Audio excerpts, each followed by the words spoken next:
Ladies and gentlemen, welcome to Good News York. My name is Noah Chrysler. Today I am with Sheila. Sheila, how are you doing? I'm good. Thanks for having me. Absolutely. Cool. Sheila, what is the organization that you're with?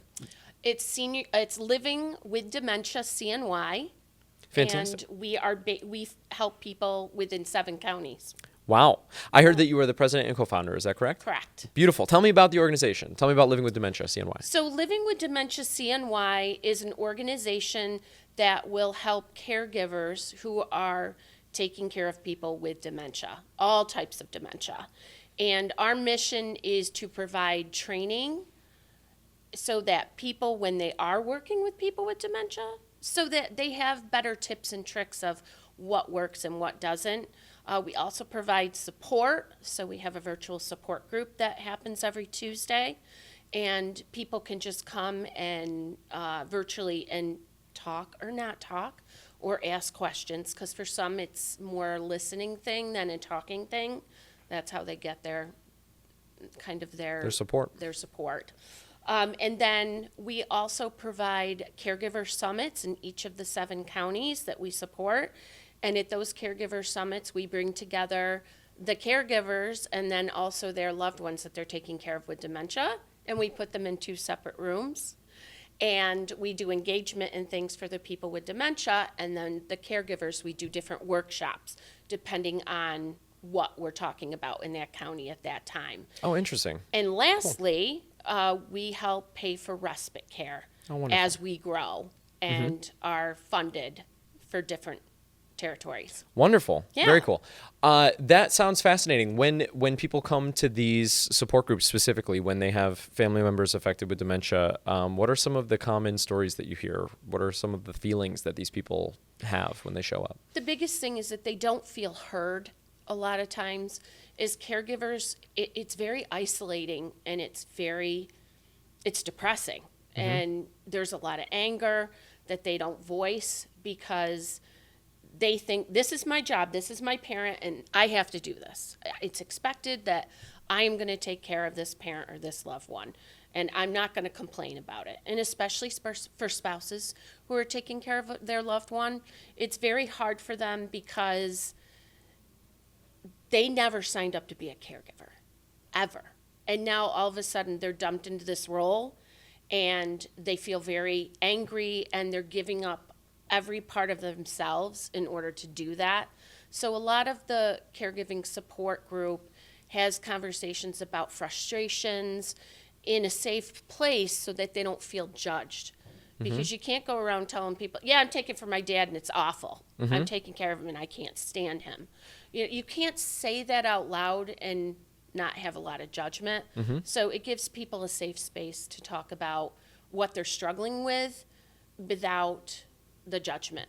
Yeah, I think that's very powerful. I think, I don't know, me personally, if somebody told me, hey, one of my close family members has dementia and I have to take care of them and I hate it, I think that to me would be like completely reasonable. But I do think that, I don't know, I could definitely see people struggling to vocalize that, right? Around our friends and our networks, we try to positive. Everything's fine. Yeah, everything's great. I'm great. Everything is fine. Yeah, it's not the worst couple of years of my life at all. No, everything is wonderful and everything's great. And be polite and say the right things. So I bet that is a huge relief and very needed for these people. Very much so. Yeah. Do you see people change over time? Is there a part of this group? Does that support change their lives in certain ways? You hope that it does.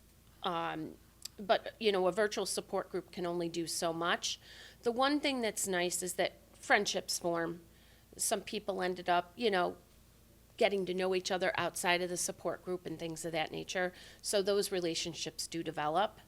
And that's something we also try to do with our summits. Wonderful. Yeah, so how often are the summits? So we just started our series of summits. So we have one scheduled in every county. We've done a couple of them so far. And especially our summit, the first one we did was in Herkimer County. Herkimer County, we had about 40 people attend, caregivers and their loved ones. And it was amazing to see how much people connected with each other. People left with phone numbers of a new friend that they thought they could actually talk to, who's also going through the same thing as them. and walked away with some skills to try and get a little piece of them back Wonderful. in their life, because they end up not taking care of themselves. And it is very common for caregivers, especially for those helping people with dementia, that they end up not living as long as the person with dementia because they stop taking care of themselves. And the stress and the lack of their normal medical appointments just goes to the wayside. Wow. Yeah, I mean, that doesn't surprise me at all. You know, I think that caring for people with that much care required, right? Yeah. It's a very high bill of, you know, hours required and focus required and attention required. And I think it's that thing about like put the face mask on yourself right before. They have no downtime. Yeah. They really don't. Yeah. And that is the hardest part. And a lot of them don't get a lot of sleep. Mm-hmm. So it just compounds it. Yeah. You know over how time. cranky you get when you don't sleep? Right. And these people are generally, you know, older who are taking care of their loved ones. So it has even more of an effect on them. For sure. And their families. Yeah. Well, it's wonderful that you're, you know, providing them a way to connect with other people, right? Not just education, but like that connection in the community with other people who are experiencing the same things. I bet that's a very powerful force. Yeah, the peer-to-peer support, I think, happens organically, especially when we have our summits, because they're all there and they're all facing similar problems. So that's been wonderful to see. Yeah. So Sheila, tell me about your personal story. You mentioned that you kind of have a background in this world. So I want to hear more about that. Yeah, so my personal background, there's a couple of things. So my mom passed away from vascular dementia when I was in my 20s. And she had some other things wrong too, but vascular dementia was a big part of it. And how this all happened is I didn't know anything when I was in my 20s. You think you know things, but honestly, you really don't. Right. And it was just a really hard time and very difficult. And when I turned 40, I wanted to do something better with my life. So I started a home care company that specialized in helping people with dementia. And I ran that for 15 years. And then I sold it a year and a half ago so I could really focus on this nonprofit, the Living with Dementia CNY, so that we can help more people. It's just my passion. And I know how much of an impact we can make on caregivers who are trying their best to deal with their loved ones with dementia, and especially those with behaviors. 'Cause Absolutely. they're the hardest. Absolutely. You mentioned that as you were growing your business, you said that at its peak you had 60 employees. Yes, when I sold it, we had 60 employees. But when we started, it was just me and one lady that I was helping. Wow. How many So- years did you run that for? 15. Wow. Yeah, So 15. 15 years running a home care company, right? Yes. Working with home care professionals and training them, I would assume, and probably seeing them struggle from time to time with people who might have had dementia, right? And that kind Absolutely. of informed the work that you're embarking on now. Absolutely. Our partnerships that we have all over the place with different offices, like the offices of the aging, different facilities where people have memory care units, other home care companies that help people, whether they need medical assistance or if they just need companion level assistance. You know, all the different companies that I used to work with, now it really folds nicely into the nonprofit. And it's in more counties. And that is a wonderful thing because we're trying to help caregivers. So people are very willing to help us find those caregivers in those different counties. Wonderful. Yes. Wonderful. People are willing to help you find. So basically, the connections that you've had, they're helping you find caregivers so that you can connect more families to the proper care. Yes. Wonderful. And resources, because generally people who are caring for loved ones with dementia are in crisis. Because you don't plan ahead for dementia. It kind of sneaks up on you, and then you're in crisis. And it's very hard to find things when you are in crisis because you don't have the time. Right. So we try to help them find memory care cafes that are free help for them and also give them a support network.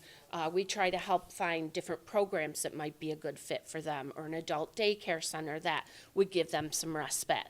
Wonderful. So we really try to help them connect with all those places, and the Office of the Aging, and no matter what county you live in, is a great first place to start because there's so many different programs and they vary significantly across the different counties.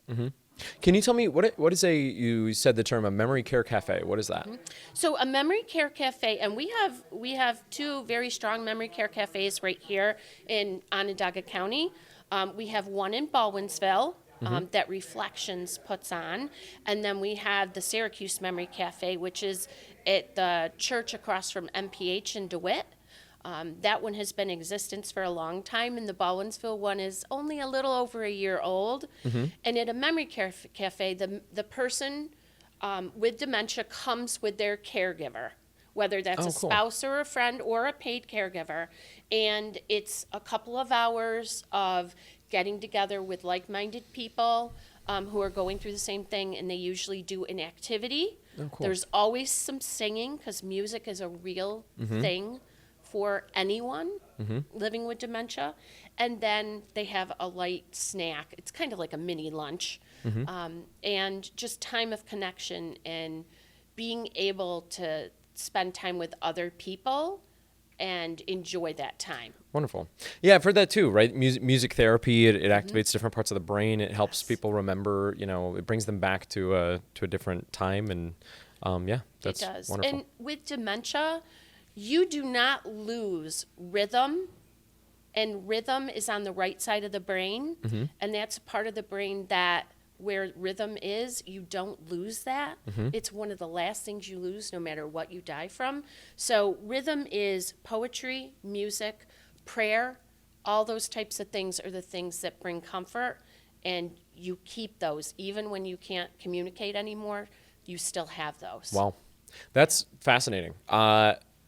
That's very, very interesting. So yeah, so let's also, I'm sure that you are a dementia expert and know a lot about it. What are things that people get wrong? What are things that might be helpful for people to know who don't know a lot about dementia? What would be the most helpful things for them to understand? I think the most helpful thing for people who are living with dementia is get an accurate diagnosis. A lot of people have forgetfulness, or they used to call it senility, and they don't actually get an accurate diagnosis.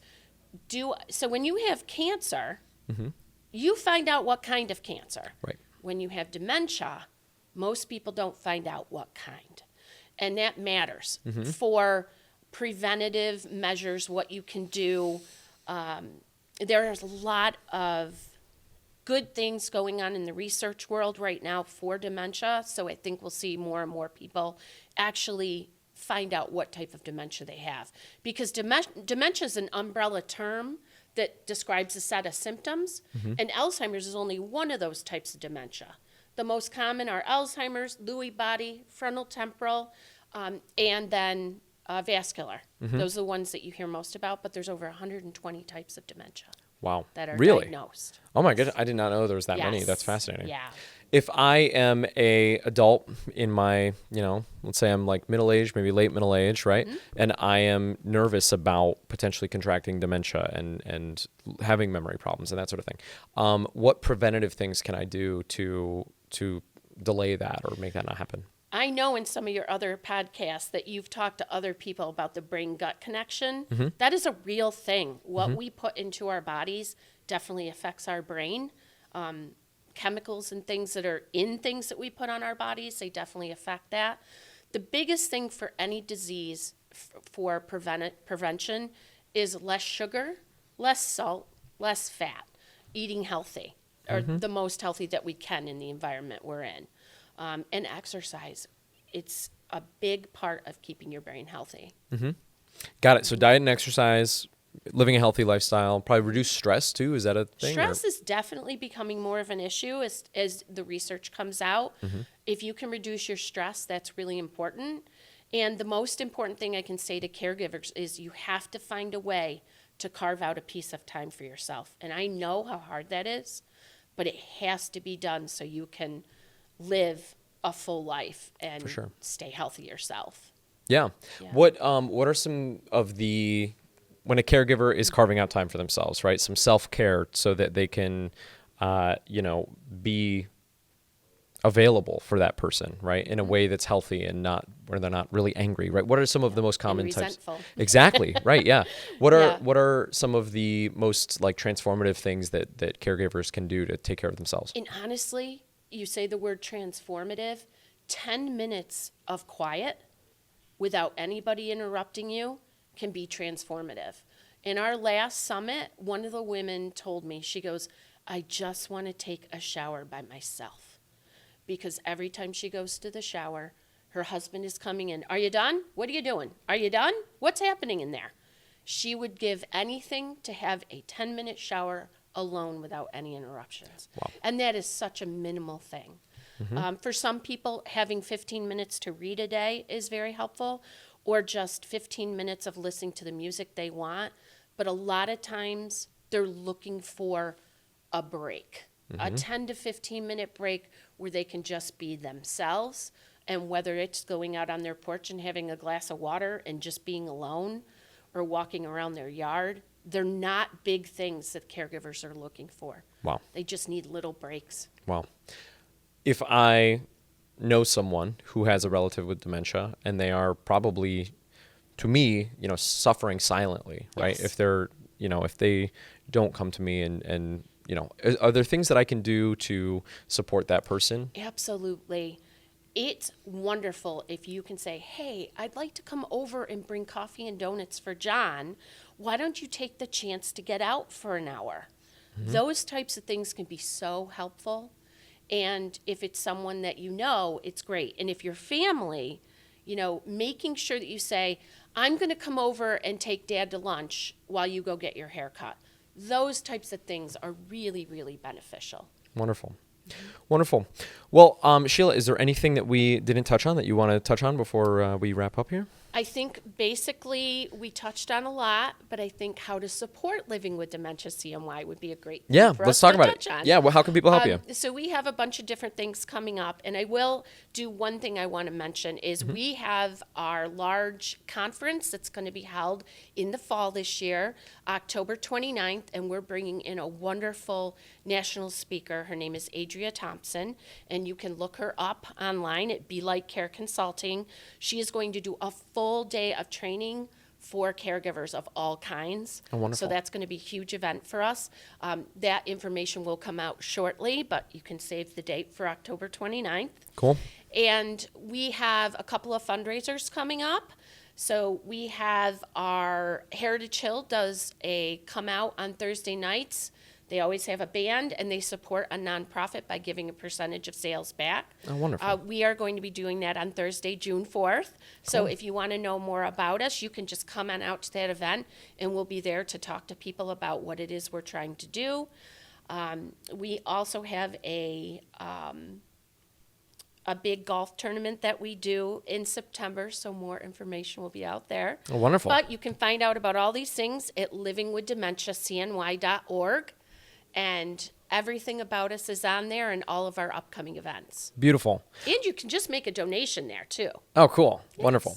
Well, Sheila, thank you so much. That sounds exciting. You've got a bunch of fundraising things coming up, but also a bunch of really cool, not just fundraising, but some cool events and things as well that are fun. The Heritage Hill thing sounds really fun. Yeah. And then as well as like the educational workshop summit happening in October. Is that the summit? That's not the summit. No, that is our annual conference we do once a year, and that's Gotcha. how Living with Dementia CNY got started. Gotcha. We have a summit in Onondaga County on May 5th, Cool. and we have a summit in Madison, Oneida County on May 19th. Cool. And that information is all on our website, so we look forward to caregivers and their loved ones signing up for that. Beautiful. Well, Sheila, thank you so much. Seriously, I think that this was a great conversation, and I've seen these things up close, and I think that this is a necessary conversation. It sounds like the organization that you're working with is doing a lot of great work and supporting people that really need it. So we really are wonderful. trying to. Wonderful. Yes. Wonderful. Ladies and gentlemen, thank you so much for watching. My name is Noah Chrysler. This is a show called Good News York, put on by Clickstream Studios. We just took over the new Spaghetti Warehouse location, or the old Spaghetti Warehouse location, rather.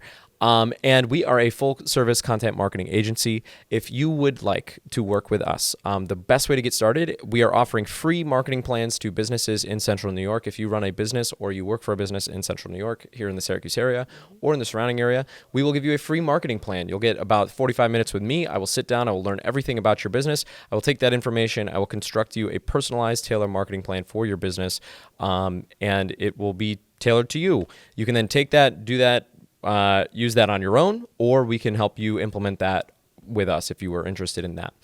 You can do that if you go to call.clickstreamstudios.com. You can find that offer right there. Also, thank you so much to our sponsor, Ads on the Go. GetAdsOnTheGo.com. Thanks so much.